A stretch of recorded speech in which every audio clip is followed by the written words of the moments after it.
ওয়াসকুরুনি আল্লাহর বহুত বড় ওলি ইয়ামেনের করণ এলাকায় থাকেন বৃদ্ধা মাকে নিয়ে ওয়াসকুরুনি জঙ্গলের মধ্যে থাকেন, উটটা খালি করেন, মার খেদমত করেন, মার সেবা করেন। এইদিকে মদিনায় আমার নবী রয় দয়ার নবী মদিনাতুল মুনাওয়ারায় আসার জন্য ওয়াসকুরুনি মায়ার নবীকে দেখার জন্য তিনি পাগল, কারণ তিনি তো মায়ার নবীর আশিক। মাকে বলতেছেন, মা গো আমি তো মদিনায় যেতে চাই, আমার মায়ার নবীর এক নজর দেখতে যাব। মা বলতেছে, বাজান তুমি তো নবীকে দেখতে যাবা ভালো কথা, কিন্তু আমি মাকে কার কাছে রেখে যাইবা? আমি মার খেদমত কে করবি? আমি তো ঠিক মতো হাঁটতে পারি না, চলতে পারি না রে বাজার।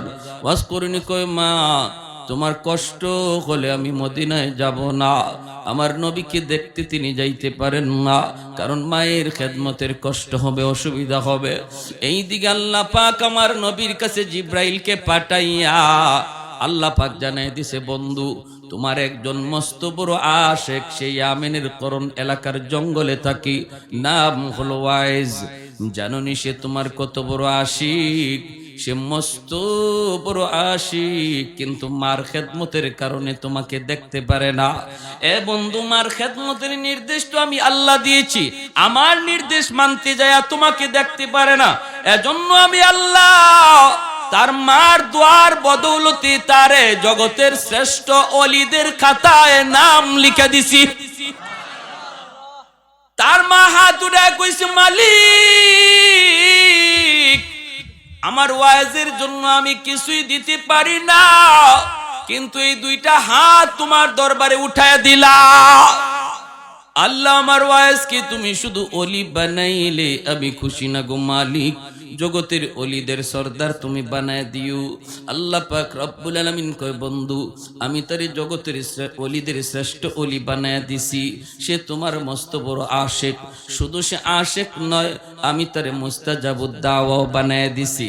সে হাত উঠাইতে দেরি হয়, কিছু চাইতে দেরি হয়, কবুল হতে দেরি হয় না। মুস্তাজাবুদ দাওয়া কাকে বলে? যে হাত তুলতে দেরি, কবুল হতে দেরি হয় না। যুবক একটু দিল দিয়া কথাগুলা শোনো। আল্লাহ নবী রহমতের নবী খবর পাইলেন, খবর পায় মায়ার নবী অসুস্থ।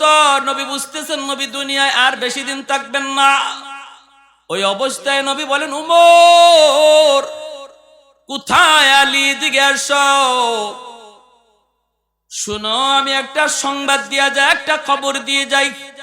আমার একজন মস্ত বড় আশিক ইয়ামেনের করণ এলাকার জঙ্গলে থাকে, নাম হলো ওয়াইজ। ওমর আমার আল্লাহ আমাকে জানাইছেন সে আমার মস্ত বড় আশিক।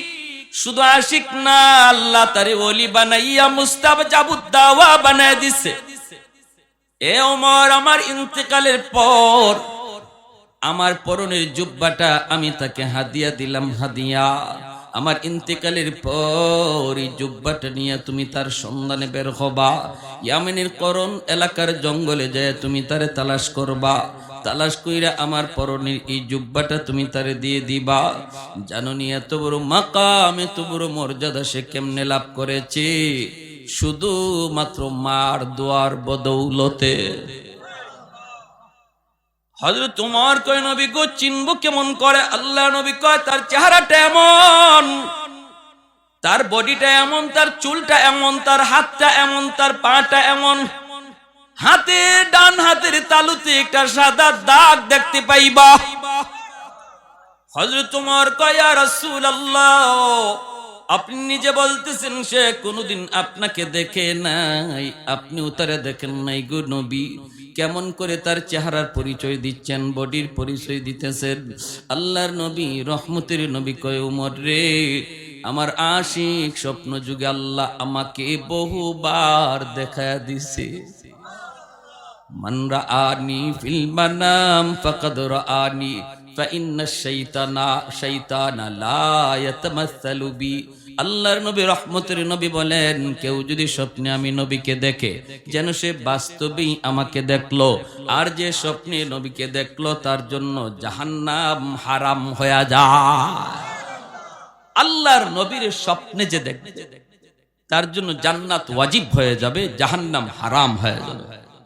নবীকে স্বপ্ন দেখার একটা বহুত বড় আমল বুজুর্গানে কেরাম বলছেন, ঘুমানোর আগে যদি কেউ রেগুলার প্রতিদিন এশার নামাজ পড়া যখন ঘুমায় 100 বার দুরূদ শরীফ পড়া যদি সে ঘুমায়, 100 বার দুরূদ শরীফ পড়া যদি কেউ ঘুমায় প্রতিদিন, তাহলে ফুকাহাগণ সুফিয়ানে কেরামগণ বলেন মৃত্যুর আগে আগে আল্লাহ তারে স্বপ্ন যুগে নবীর স্বপ্নে দেখায়া দিবে।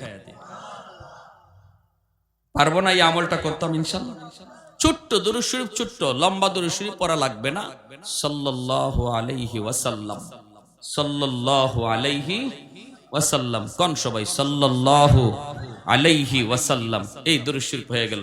সাল্লাল্লাহু আলাইহি ওয়াসাল্লাম একবার, আবার সাল্লাল্লাহু আলাইহি ওয়াসাল্লাম দুইবার, আবার সাল্লাল্লাহু আলাইহি ওয়াসাল্লাম তিনবার।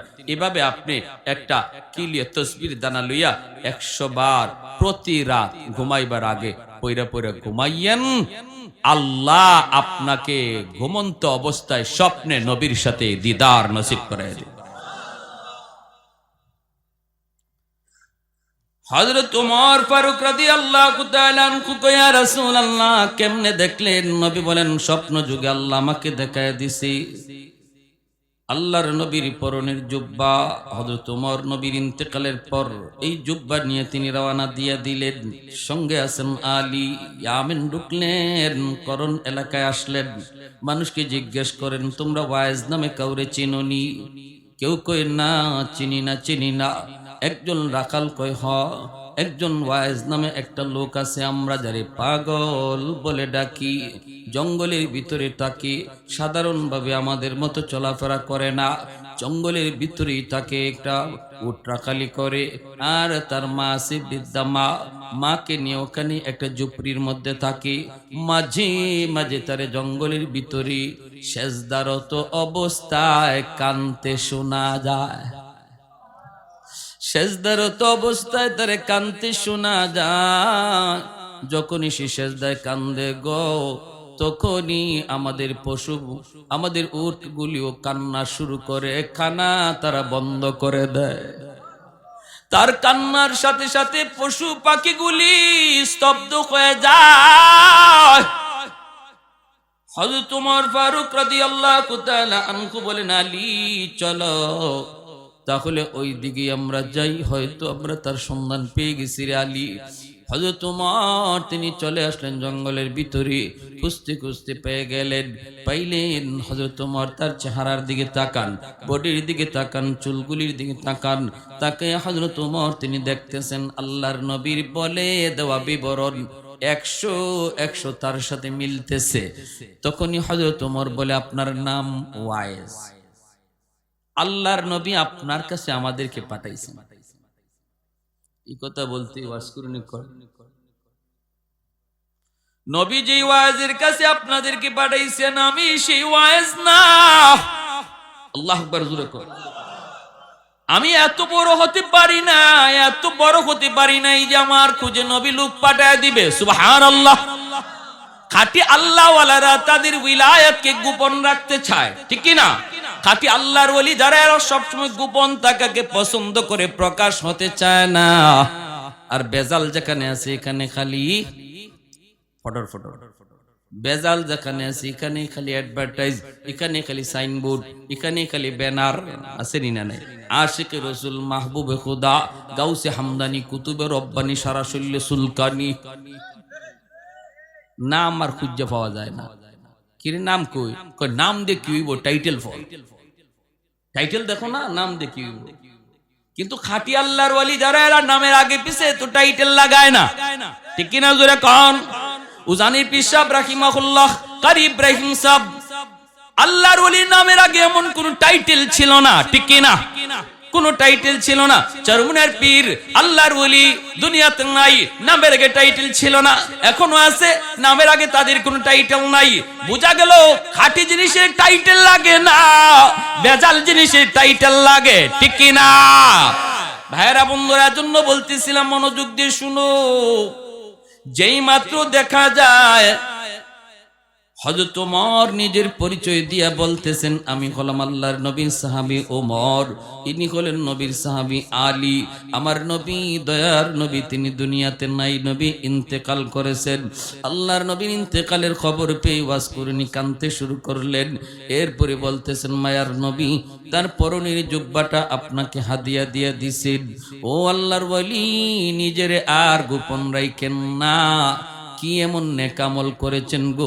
নবীর পরনের জুব্বা পাওয়ার জন্য আমি ওমর পাগল ছিলাম, আবু বকর পাগল ছিল, উসমান পাগল ছিল, আলী পাগল ছিল, সালমান ফার্সি পাগল ছিল।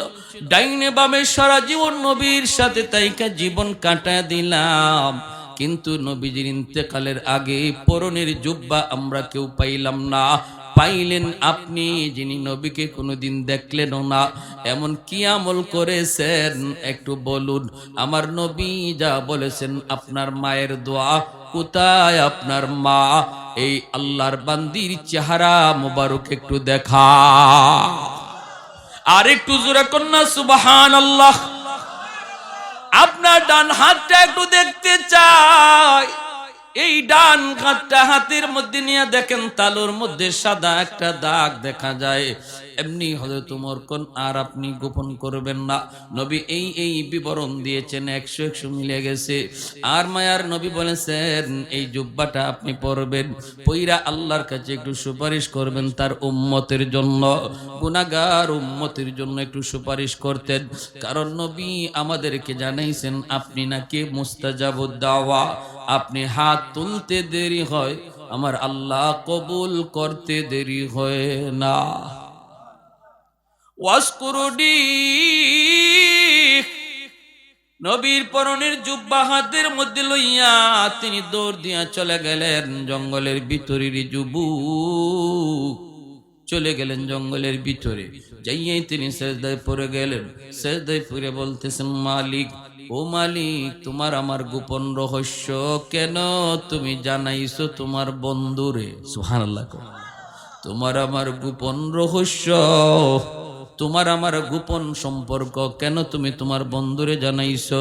আল্লাহ যখন জানাইছো, তাহলে আমিও তোমার সাথে বায়না ধরলাম, মাথা উঠাবো না, নবীর পরনের জুব্বাও আমি গায়ে দেব না, যতক্ষণ পর্যন্ত তোমার বন্ধুর সমস্ত উম্মতকে তুমি মাফ না করবা। আল্লাহু আকবার। মাথা জমিনে ঠেকায় দিছি, আমি পাগল, মাথা জমিন থেকে উঠাবো না যতক্ষণ পর্যন্ত গোটা উম্মতে মুহাম্মদের মাফ না করবা। আল্লাহ পাক রব্বুল আলামিন কয়, পাগল তুমি কি কও? ও ভাইরা বন্ধুরা, এটা কেমনে কয়? আল্লাহ পাকের সঙ্গে আল্লাহর ওলিদের অন্তরে অন্তরে কথা হইতো, আল্লাহ পাক অন্তরের ভিতরে কথা জমায়ে দিত। রব্বুল আলামিনের এরকম ভাবে আল্লাহ পাকের কথা আসলো। ওরে পাগল না হয় না, কত আছে মদখুর, কত আছে গাঞ্জাখুর, কত আছে বাপ মারে কষ্ট দেয়, মারে কান্দায়, বাবারে কান্দায়, কেমন করে আমি সবরে মাফ করি? আল্লাহ পাক কয়, যা পাগল, আমি তোমার খাতিরে 10% আমি উম্মত মাফ করে দিলাম। ওয়াজ করিনি কয়, মালিক আমি 10% 20% বুঝি না, 100% বুঝি, 100%। আল্লাহ বলে, যাও পাগল, তোমার সুপারিশে আমি আল্লাহ 20% উম্মত মাফ করে দিলাম। ওয়াজ করিনি কয়, মালিক আমি মানি না। আল্লাহ বলে, যাও 30 ভাগ উম্মত মাফ করে দিলাম। তখনও কয়, মানি না, মানি না। 40 ভাগ উম্মত মাফ করে দিলাম। এইদিকে আমার ভাইরা হযরত ওমর, হযরত আলী অপেক্ষায় থাকতে থাকতে কয়, কিরে আলী, ওয়াজ করুনি গেল কোথায়? চলো তাড়াতাড়ি চলো, একটু খবর নেই। তারা দুজন চলে আসলেন ঝুপড়ির ভিতরে। আইসা দেখে ওয়াজ করুনি সেজদায় পড়ে কার সাথে যেন বিড়বিড় করে কথা কয়। সেই কথা আর কারোর সাথে নয়, এই কথা তো কয় মাওলার সাথে। সেজদার মধ্যে আল্লাহ পাক বান্দার সবচেয়ে কাছে চলে আসে। জোরে কোন সুবহানাল্লাহ। আল্লাহ নবী কয়, সেজদার মধ্যে আল্লাহ পাক তার বান্দার খুব বেশি কাছে চলে আসে। এজন্য সেজদার হালতে আল্লাহর কাছে যা চাইবা আল্লাহ তাই পূরণ করে দিবে। ওয়াজ করুনি সেজদায় যায় কার সাথে বিড়বিড় করে যেন কথা কয়। হযরত উমর আইসেই ডাক দিয়া দিলেন, ওগো আল্লাহর ওলি, কোথায় আমাদেরকে রেখে আপনি চলে আসলেন? যেই মাত্র ডাকটা দিলেন সাথে সাথে আল্লাহর সাথে কথা কওয়ার যে লাইন ছিল, লাইনটা কাট আপ হয়ে গেছে। ওয়াজ করুনি সেজদা থেকে উইটা বলতেছে, গো নবীর সাহাবী, আর একটু সময় যদি আপনারা ধৈর্য ধরতেন তাহলে আমি আমার মাওলার কাছ থেকে 100 ভাগ উম্মত মাফ করে লইতা।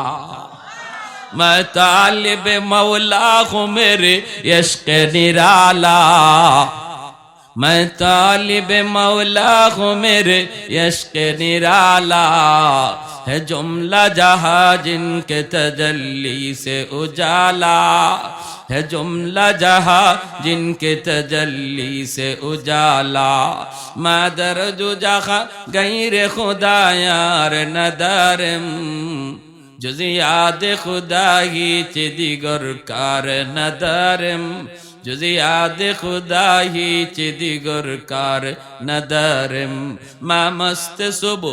আমার ভাইরা বন্ধুরা জন্য মনোযোগ দিয়ে একটু খেয়াল করে কথাগুলি শোনো। মায়ের দোয়ার বদৌলতে ওয়াজ করুনি এত বড় সম্মানী, এত বড় ইজ্জতওয়ালা, এত বড় ওলি, এত বড় মুস্তাজাবুদ দাওয়া হইছে মায়ের দোয়ার বদৌলতে, ঠিক কিনা? এজন্যই ভাইরা আব্দুল কাদের জিলানী, খাজা মঈনুদ্দিন চিশতির মতো হাজারো আব্দুল কাদের জিলানীর যদি আপনি ঘরে দাওয়াত দেন আর উনাদেরকে দাওয়াত খাওয়ায় যদি বলেন হাত উঠায় মোনাজাত করেন আমার জন্য, আর পাশের ঘরে যদি আপনার মা আপনার বাবা যদি তোমার জন্য হাত উঠায়, আমার মায়ার নবীর হাদিস, নবী বলেন আব্দুল কাদের জিলানীর দোয়া কবুল হবে কি হবে না কোনো গ্যারান্টি নাই, কিন্তু মার দোয়া, বাবার দোয়া কবুল হবে এর গ্যারান্টি আছে। বাপ মার দোয়া কবুল হওয়ার গ্যারান্টি দিয়েছেন মায়ার নবী, যেই নবী জীবনে কোনোদিন মিথ্যা বলেন না, ঠিক কিনা জোরে বলেন। অতএব বাপ মার কাছ থেকে দোয়া নিও, যদি জীবনে সফলতা চাও, ব্যবসায় যদি উন্নতি চাও, যদি তোমার জীবনের বাতি তুমি জ্বালাইতে চাও, বাপ মার দোয়া ছাড়া বদদোয়া নিলে দুনিয়া অন্ধকার, আখিরাত অন্ধকার। একটা বাস্তব ঘটনা শুনেন, যেই সন্তান মারে কষ্ট দিছিল, করাচির হযরত হাকিম আক্তার সাহেব রাহিমাহুল্লাহ, বহুত বড় আল্লাহর একজন ওলি, তিনি করাচির জামে মসজিদে নামাজ পড়েন। হঠাৎ করে তিনি দেখলেন একটা যুবক কাপড় দিয়া ডান হাত পেঁচায় রাখছি, সুন্দর করে নামাজ পড়তেছে, সুন্দর করে রুকু দেয়, সাজদা দেয়, কিন্তু ডান হাত কাপড় দিয়ে পেঁচানো। এই দৃশ্য দেখা আল্লাহর ওলি নামাজের পর যুবককে ডাক দিলেন, যুবক, তোমার নামাজটা বড় সুন্দর, তোমার রুকুটা বড় সুন্দর, তোমার সেজদাটাও বড় সুন্দর, কিন্তু ডান হাত কাপড় দিয়া কেন পেঁচায় রাখছো? যুবক বলতেছে, ও আল্লাহর ওলি, সে এক পিছনের করুণ ইতিহাস। আমার হাতের মধ্যে পচন শুরু হয়েছে, দুর্গন্ধ বের হয়, এত গন্ধ, এত দুর্গন্ধ, কাপড় দিয়ে যদি পেঁচায় না রাখি মসজিদের ভিতরে কেউ নামাজ পড়তে পারবে না, সবাই আমাকে মসজিদ থেকে বের করে দিবে, এজন্য কাপড় দিয়ে পেঁচায় রাখি। আল্লাহর ওলি বলেন, কেন, তুমি কি ডাক্তার দেখাও না? যুবক বলে, ডাক্তার দেখানো শেষ, ভারত পাকিস্তানের সব ডাক্তার দেখানো শেষ, কেউ আমার রোগ ধরতে পারে না, কেউ রোগ ধরতে পারে না, পারে না, পারে না। আল্লাহর ওলি কয়, তাহলে অন্য দেশের ডাক্তার দেখাও না কেন? এমনি যুবক চুকির পানিটা চাইরা কান্দে আর বলতেছে, ও আল্লাহর ওলি, আমার বিশ্বাস হয়ে গেছে তামাম দুনিয়ার সমস্ত ডাক্তার যদি দেখানো হয় তবু আমার রোগ ভালো হবে না, কারণ আমার আগুন লাগছে আসমানে, পানি যদি দেই জমিনে কোনো দিন আগুন নিববে না। আগুন লাগছে শেরপুর, পানি দেই ফরিদপুর, কোনোদিন আগুন নিববে না। আমার অসুস্থতা হলো, আমার রোগ হলো আসমানে, চিকিৎসা চলছে জমিনে, কোনোদিন আমার রোগ ভালো হবে না। আল্লাহর ওলি করাচির হযরত হাকিম আক্তার সাহেব রাহিমাহুল্লাহ, তিনি বলতেছেন, বাবা কি ঘটনা বলো। এই কথা বলতেই যুবক কান্না শুরু করে দিছে। যুবক বলতেছে, ও আল্লাহর ওলি, আমি আমার মায়ের গর্ভে একমাত্র সন্তান, জন্মের কিছুদিন পরে আব্বা মারা গেলেন, আমার নানা নানি মামা মামি আসছেন আমাকে অন্যত্র, আম্মাকে অন্যত্র নিয়ে বিয়ে দিয়ে দিবে। কিন্তু মা কয় না আব্বা আমি যাব না, আল্লাহ আমাকে একটা মানিক দিয়েছে, আমি আমার মানিকের চেহারা দেখে জীবন যৌবন কাটায় দেব, আমি আমার স্বামীর বাড়ি ছাড়ব না। আমার আম্মা আমাকে দেখা তার জীবন যৌবন কাটায় দিল। মানুষের বাড়িতে কাজকর্ম কইরা আত্মীয় স্বজনের কাছ থেকে ধার আইনা আইনা আমার আম্মা আমাকে লেখাপড়া করাইল।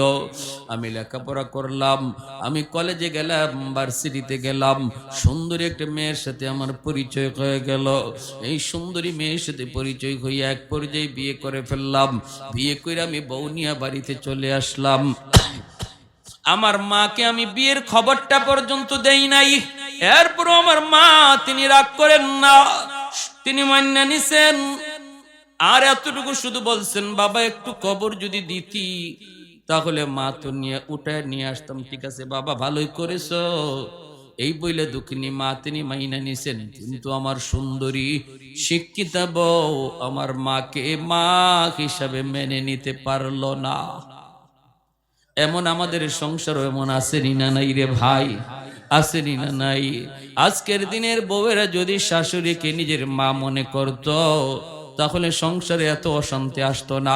আর শাশুড়িও যদি নিজের বউটারে বউ মনে না করে নিজের মেয়ের মতো ভাবতো তাহলে সংসারে এত অশান্তি আসতো।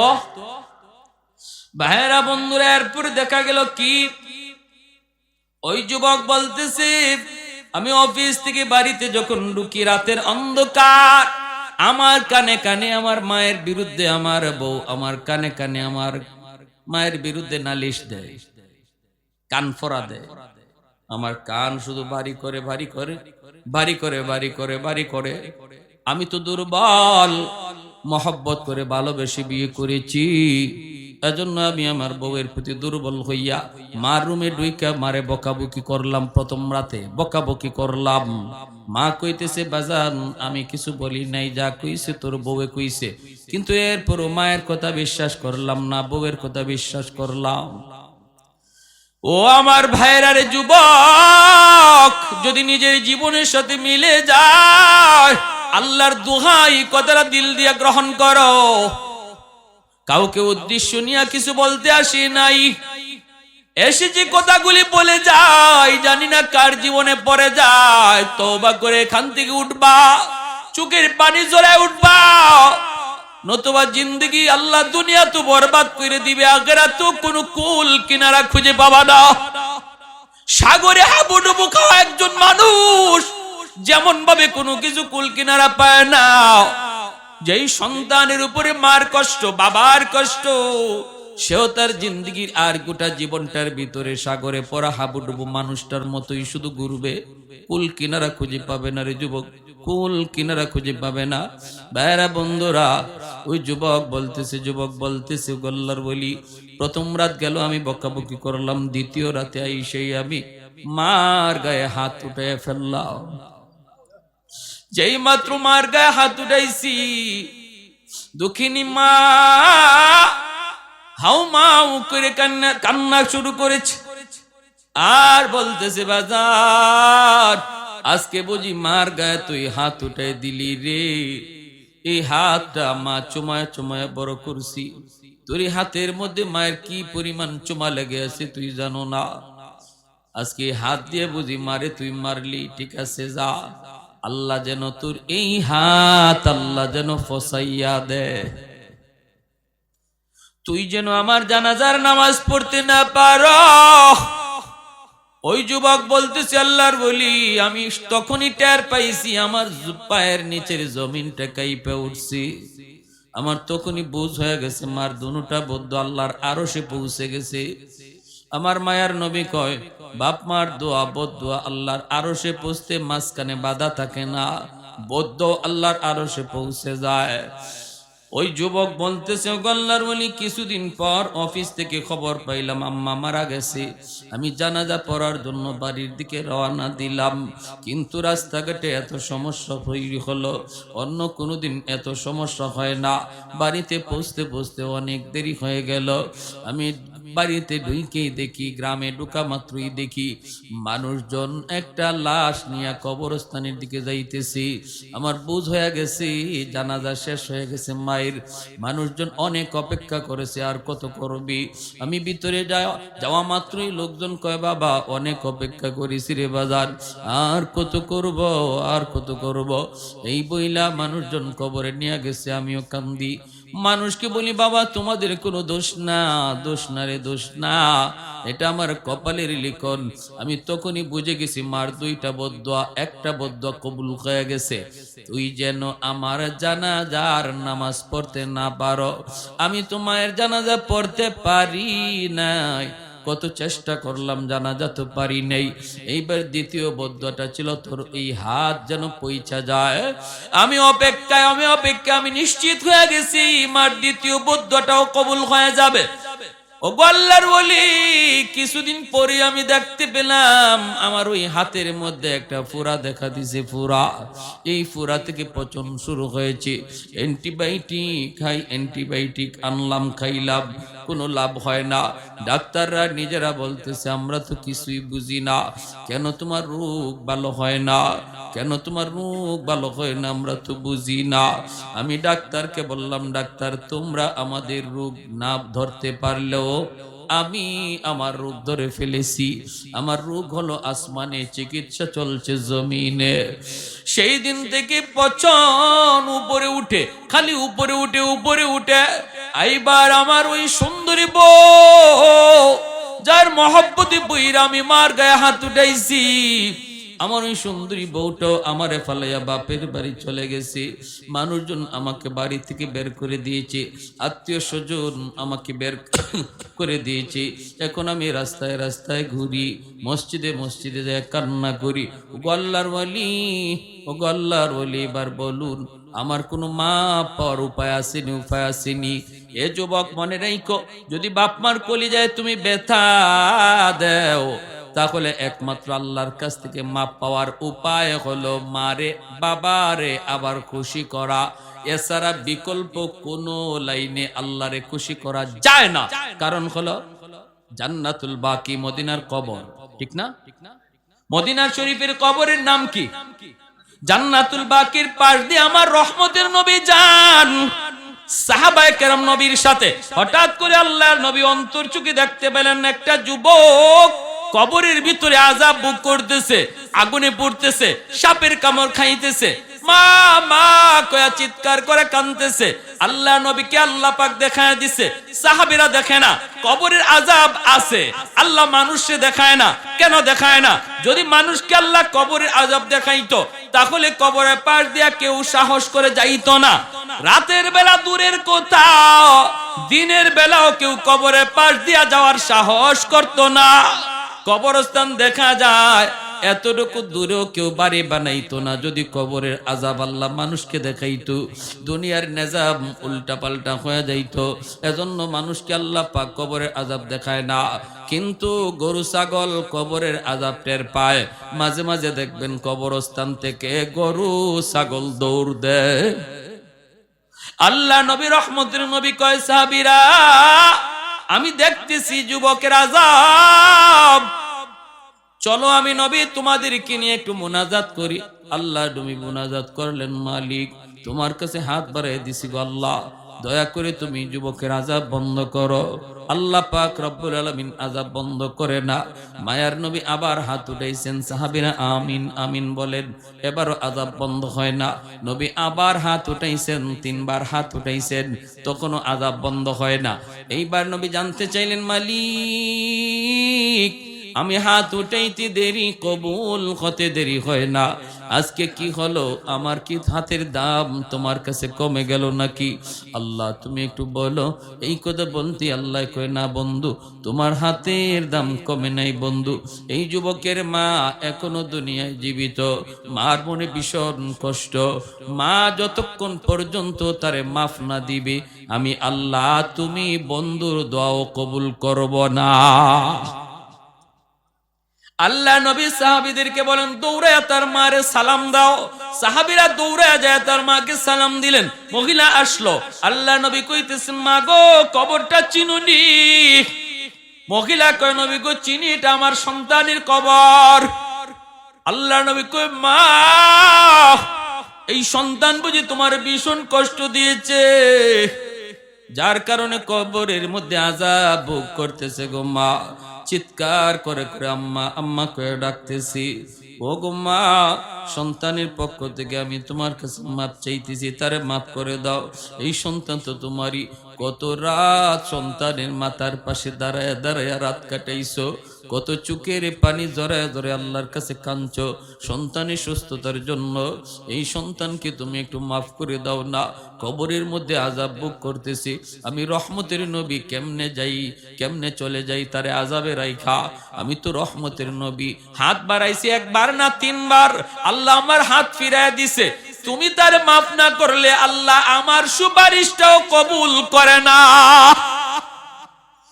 এই কথা বলতেই মহিলার চোখ থেকে দর দর করে পানি ঝরা শুরু হয়ে গেল। মহিলায় কান্দে আর কই নবী গো, আমি এরে মাফ করবো না, আমি এরে মাফ করবো না। কেন গো নবী জানেননি? এখনো আমার পিঠে মাইরের দাগ আছে, আমার পিঠে এখনো তার আঘাতের দাগ আছে, মাইরের দাগ। না গো নবী, আমি দের মাফ করবো না।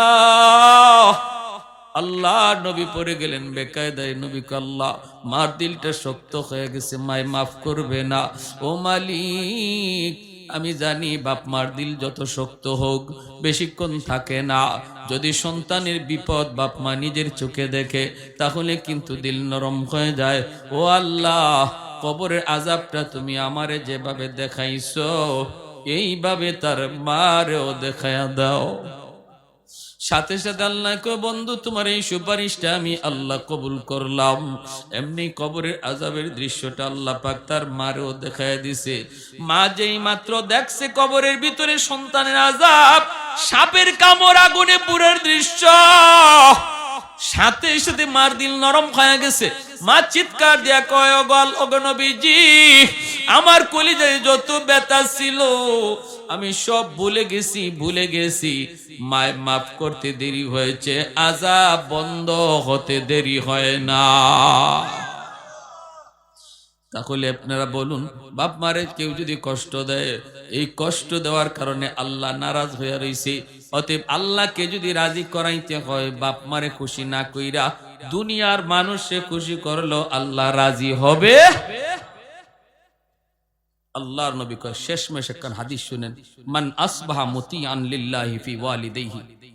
কোন সন্তান যদি রাতের বেলা মা আর বাবারে খুশি করে ঘুমায়, ভালো করে শুনেন আল্লাহর নবীর হাদিস, রাতের বেলা যদি কোন সন্তান বাপ মারে খুশি করে ঘুমায়, কিভাবে খুশি করবেন সেটা আপনার ইচ্ছা, আমি বলবো না এটা কেমনে, আপনি জানেন। পাশে বসে যদি মার সাথে একটু গল্প করেন, সন্তান তো মুখ ভরে আম্মা আব্বা কইয়া বেশি বেশি ডাক দিলেই বাপ মার দিল খুশি হয়ে যায়, ঠিক না?